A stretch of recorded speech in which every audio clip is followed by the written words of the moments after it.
రేణిగుంట పక్కన. రేణిగుంట పక్కన? అదే నువ్వు చెప్పకపోతే మాకు తెలీదు.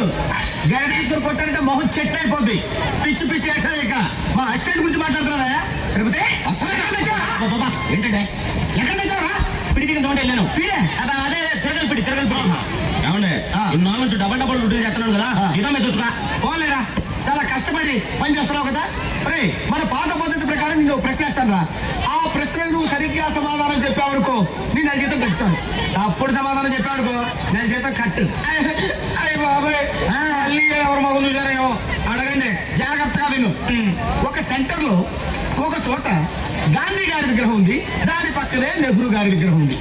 ఒక కాయకొచ్చి నెహ్రూ గారి తల మీదనే వాలింది, గాంధీ గారి తల మీద వాళ్ళ ఎందువల్ల? అర్థమైంది. ఏంట్రా?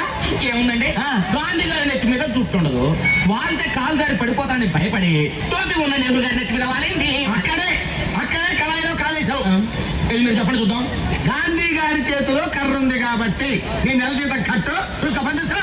గురుగారు నెల జీతం ఎట్టకు పోయింది, కనీసం అప్పని ఇప్పించాను, ఇంటికి పంపించుకోవాలి. అప్పు నా జీవితంలో అప్పు అరువు ఎవరికి ఇవ్వందా?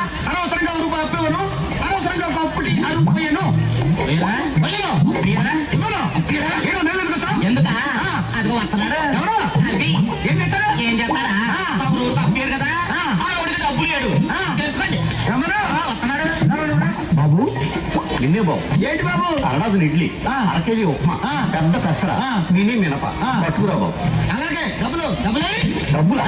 లక్ష్మీ సరస్వతులు అత్త చెల్లెళ్ళు పుష్కలంగా ఉన్నాయి, పట్టుకురా బాబు. అరే అడిగేం కావాలి చూడు. త్వరగా తిన్నావు కదా, డబ్బులు బాబు. డబ్బులా? బిల్లు ఎంత బాబు? 30 రూపాయలండి. 30 రూపాయల? 30,000 రూపాయలు విలువ చేసే సరస్వతిని సమర్పిస్తాను. పిచ్చివాడు. సరస్వతి? అవును. ఆవిడెవరు? ప్రకృతి కవిత. గాలి వీచును, గాలి వీచును, చెట్లు పూయును, చెట్లు పూయును, నిప్పు కాలును, నిప్పు కాలును, నదులలో నదులలో నీరు ఉండును, నీరు ఉండును, నీరు ఉండును, నీరు. అరే నల్లోడా ఎటురారా? ఏంటంటే గురుగారు ఇది నీకు ఎంతకాలం తెలుసురా? అలా కాలం నుంచి తెలుసు గురుగారు. మరి నాకు ఎందుకు చెప్పలేదురా? మరే